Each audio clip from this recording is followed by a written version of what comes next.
मंगलम भगवान वीरो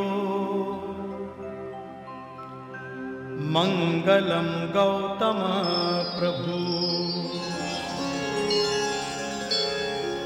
ओम नमो अरिहन्ताणं नमो सिद्धाणं नमो आयर्याणं नमो वचायाणं नमो लोये सवसाहु। जय जिनेंद्र। मंगलम में आज आपका स्वागत है। आज हम सुनेंगे स्वामी शुद्ध प्रज्ञा जी से महावीर भगवान के संदेश के बारे में। उसके बाद में हम सुनेंगे एक मधुर भक्ति संगीत और अंत में मिलेंगे हमारी युवा पीढ़ी से। कहीं जाइएगा मत, हम अभी लौटते हैं।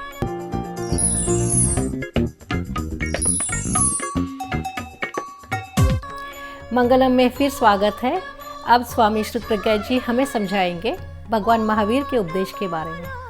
सो आइए चलते हैं प्रवचन की ओर। सदगुरु के चरणों में वंदना। तो जैनिज्म का पहला प्रिंसिपल है प्रत्येक व्यक्ति छिपा हुआ भगवान है।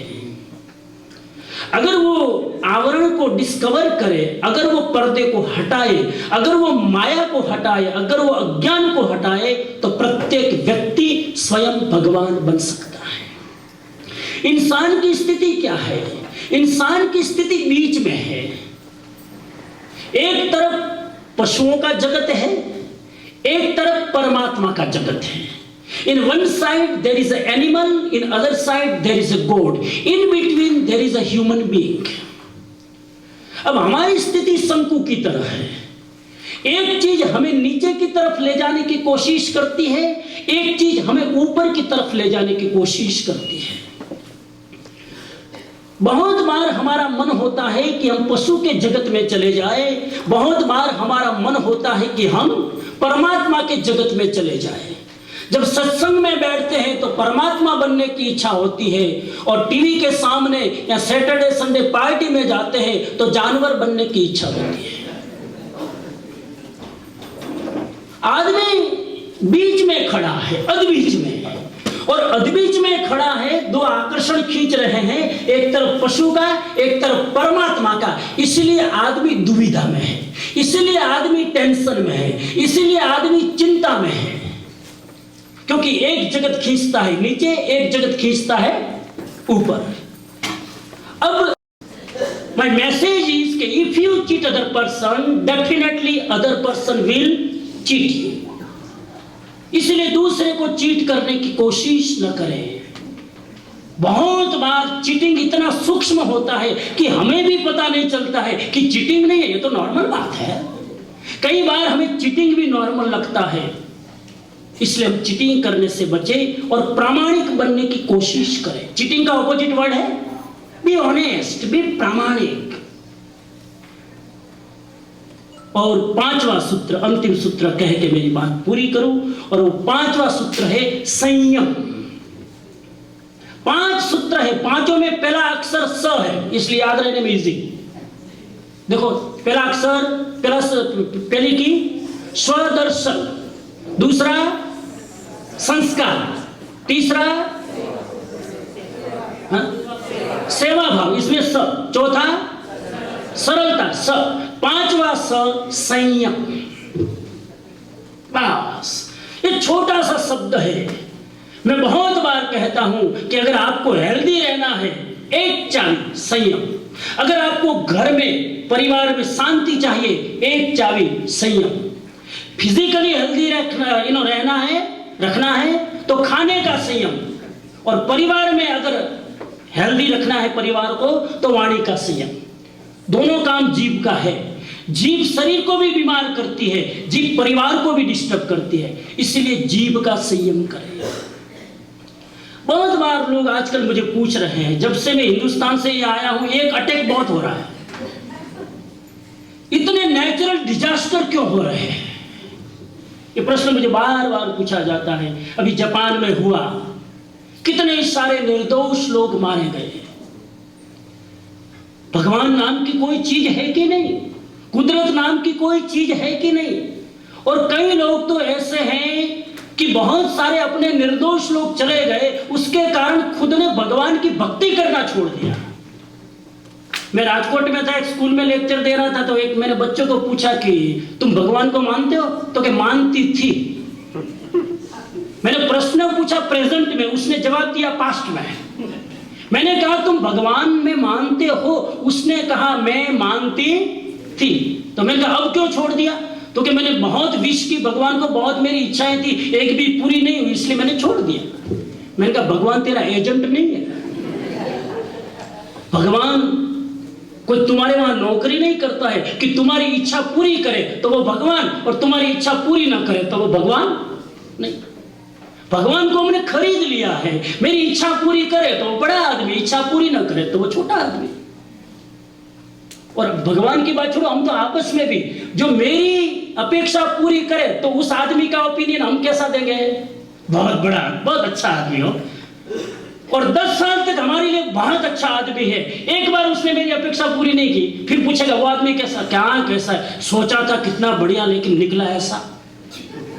2 मिनट में हमारा स्टेटमेंट बदल जाएगा। 10 साल तक जिसने हमारे लिए सब कुछ किया, एक अपेक्षा पूरी नहीं हुई, उसका स्टेटमेंट बदल गया। तो ये जो नेचुरल डिजास्टर हो रहे हैं, मेरी सोच ऐसी कहती है शास्त्रों के आधार पर कि नेचुरल डिजास्टर नहीं है, ये मैन मेड डिजास्टर है। जितने भी हमको नेचुरल डिजास्टर लग रहे हैं नेचुरल है, लेकिन नेचुरल नहीं है, उसके पीछे आदमी का बहुत बड़ा हाथ है। कुदरत के अंदर जो अव्यवस्था होती है, मैंने तो एक किसी साधु के मुख से सुना था, बहुत फिलोसॉफिकल बात। आप में से भी कईयों को इंटरेस्ट होता है फिलोसॉफिकल बात सुनने का। एक जगह में लेक्चर दे रहा था, तो एक भाई ने कहा स्वामी जी जरा ऊंचे ऊंचे शब्द बोलना, जरा कठिन कठिन शब्द बोले, क्या सीधे सीधे शब्द मजा नहीं आता, जरा ना समझे ऐसे शब्द बोलो। कई लोगों को उसमें मजा आता, फैशन है। हाँ, हमारे हिंदुस्तान में लोगों को समझ में नहीं आता था, फिर भी जय कृष्ण मूर्ति को सुनने जाते थे। एक वर्ग था, हम जय कृष्ण मूर्ति को सुनते हैं, इसका मतलब उसका एक अपना स्टैंडर्ड था। तो मैं भी सिंपल भाषा में कहूं तो ये जो नेचुरल डिजास्टर है, मैंने एक साधु से सुना था, बहुत अच्छा वाक्य, कि कुदरत की अव्यवस्था भी उसकी एक व्यवस्था है। अब इस पर सोचिएगा आप, मेरा सेंटेंस समझ गए? नेचर का डिस्टर्बेंस भी स्टेबिलिटी के लिए है। नेचर कुछ ऊपर नीचे करता है, वो भी एक व्यवस्था देने के लिए। मैं ये नहीं कह रहा हूं कि सब कुछ इंसान के कारण हुआ है। नेचुरल डिजास्टर के पीछे बहुत सारे तत्व काम करते होंगे। उसमें ज्योग्राफी का भी रोल होगा, उसमें एनवायरनमेंट का भी रोल होगा, लेकिन आदमी ने जितना एनवायरनमेंट को डिस्टर्ब किया है, उसके कारण भी पृथ्वी का, अर्थ का बैलेंस बिगड़ा है। इसीलिए हम कम से कम एनवायरनमेंट को सेफ रखने की कोशिश करें। आज के समय में विज्ञान के सामने सबसे बड़ी चुनौती है कि हमने इतना विकास कर लिया है कि अब पीछे लौटने का समय आ गया है। अब हमें पीछे लौटना पड़ेगा। हम विकृति में इतने चले गए हैं कि अब वापस प्रकृति में आना थोड़ा मुश्किल हो रहा है, लेकिन विकृति से प्रकृति में जाना वही एकमात्र समाधान है, और वो आ रहा है। मुझे खुशी है कि और जब जब संसार में ऐसी प्रॉब्लम आती है तो आदमी को प्रॉब्लम के बारे में सोचने के लिए बाध्य होना पड़ता है। आज अगर हिंसा की प्रॉब्लम नहीं होती तो समाज में अहिंसा का इतना तेजस्वी माहौल नहीं होता। मैं तो आज सुबह यह भी सोच रहा था कि महावीर के समय में महावीर के सिद्धांत उतने जरूरी होंगे नहीं होंगे मुझे पता नहीं है, लेकिन महावीर के सिद्धांत आज ज्यादा जरूरी है। महावीर को आज जन्म लेना चाहिए था। महावीर स्वामी आज जन्म लेते तो शायद समाज की और संसार की स्थिति कुछ अलग होती। हमारे गुरुदेव ने एक वाक्य लिखा है, जिसकी आज जरूरत उसने क्यों पहले अवतार लिया। जिसकी आज जरूरत थी उसने पहले क्यों जन्म ले लिया। लेकिन कोई अतिशयोक्ति की बात नहीं है। महावीर, बुद्ध, कृष्ण और ये सारे महापुरुष आज भी जीवित हैं। महापुरुष त्रैकालिक होते हैं, शरीर से हमारे सामने नहीं होते हैं, लेकिन उनका संदेश, उनके विचार, उनके भाव, उनके वाइब्रेशन आज भी हमारे सामने हैं सिद्धांतों के माध्यम से। तो महावीर ने जो भी प्रीच किया है वो आज भी समाज में चल रहा है। नाम देता हूं। ओम शांति शांति शांति। अब है वक्त एक ब्रेक का। जैसे आप सब जानते हैं, जैना कन्वेंशन इस साल ह्यूस्टन में होने वाला है, जुलाई की 1 से 4 तारीख तक। जैना कन्वेंशन में हम मिलते हैं दूसरे जैनियों से, हम सुनते हैं प्रवचन, हम देखते हैं कार्यक्रम, सांस्कृतिक कार्यक्रम हो या बच्चों का कार्यक्रम हो, लेकिन 4 दिन हम अपने जैन भाई बहनों से मिलते हैं और बहुत सारी उपयोगी चीज़ें हम समझते हैं। इस साल भी कन्वेंशन के लिए आप पीछे मत रह जाइएगा, तुरंत रजिस्ट्रेशन कीजिएगा।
Houston is one of the world's great cities, a city of many people and cultures and cuisines from all over the world.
For your tax-free donations, suggestions and comments, please visit mangalamshow.com. मंगलम में स्वागत है। अब चलिए हम सुनते हैं एक मधुर भक्ति संगीत। पंखीड़ा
પંખીડા તું ઉડી જાજે પાલી તાણા રે દાદાને કહેજો કે ભાવનામાં આવે રે પંખીડા તું ઉડી જાજે પાલી તાણા રે દાદાને કહેજો કે ભાવનામાં આવે રે દાદાને કહેજો કે ભાવનામાં આવે રે દાદાને કહેજો કે ભાવનામાં આવે રે પંખીડા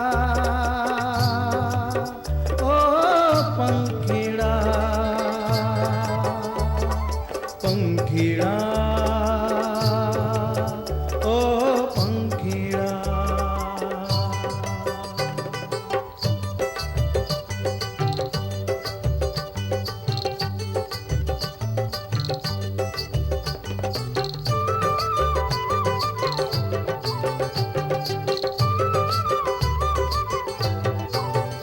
ગામે ગામના એ ગામે ગામના ગામે ગામના માળીડા વિરાવેલા આવો રે મારા દાદાના ફૂલડા લેવા વેલા આવો રે મારા દાદાના ફૂલડા લેવા વેલા આવો રે સુંદર લાવો સારા લાવો ફૂલડા લાવો રે દાદાને કહેજો કે ભાવનામાં આવે રે સુંદર લાવો સારા લાવો ફૂલડા લાવો રે દાદાને કહેજો કે ભાવનામાં આવે રે પંખીડા તું ઉડી જાજે પાલી તાણા રે દાદાને કહેજો કે ભાવનામાં આવે રે પંખીડા તું ઉડી જાજે પાલી તાણા રે દાદાને કહેજો કે ભાવનામાં આવે રે દાદાને કહેજો કે ભાવનામાં આવે રે દાદાને કહેજો કે ભાવનામાં આવે રે પંખીડા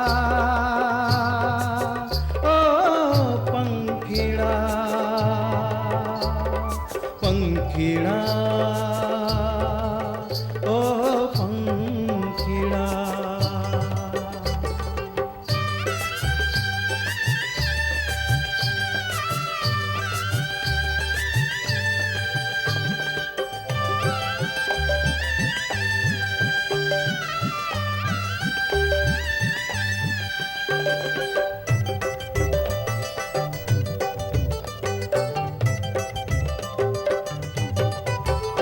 ગામે ગામના ગામે ગામના ગામે ગામના સોનીડા વિરાવેલા આવો રે મારા દાદાના મુગટ લેવા વેલા આવો રે મારા દાદાના મુગટ લેવા વેલા આવો રે સુંદર લાવો સારા લાવો મુગટ લાવો રે દાદાને કહેજો કે ભાવનામાં આવે રે સુંદર લાવો સારા લાવો મુગટ લાવો રે દાદાને કહેજો કે ભાવનામાં આવે રે પંખીડા તું ઉડી જાજે પાલી તાણા રે દાદાને કહેજો કે ભાવનામાં આવે રે પંખીડા તું ઉડી જાજે પાલી તાણા રે દાદાને કહેજો કે ભાવનામાં આવે રે દાદાને કહેજો કે ભાવનામાં આવે રે દાદાને કહેજો કે ભાવનામાં આવે રે પંખીડા ઓ પંખીડા પંખીડા ઓ પંખીડા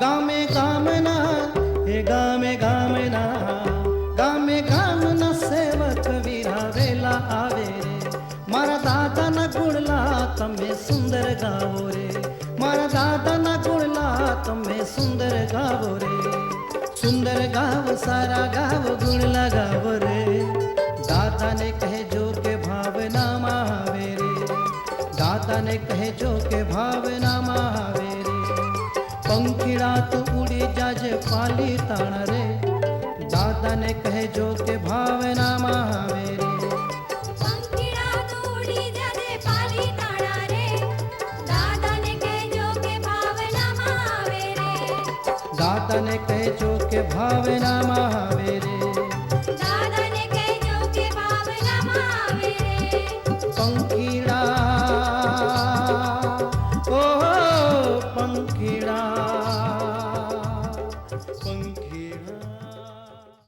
फिर वक्त है एक ब्रेक का। कहीं जाइएगा मत, हम अभी लौटते हैं। For your tax-free donations, suggestions and comments, please visit mangalamshow.com. मंगलम में स्वागत है। अब हम मिलेंगे युवा पीढ़ी से उनके एक नृत्य परफॉर्मेंस में।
आशा है आज का प्रोग्राम आपको पसंद आया होगा।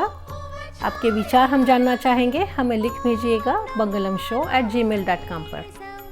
हमारी वेबसाइट ज़रूर विज़िट कीजिएगा mangalamshow.com। अगले हफ्ते फिर मुलाकात होगी, तब तक के लिए जय जिनेंद्र।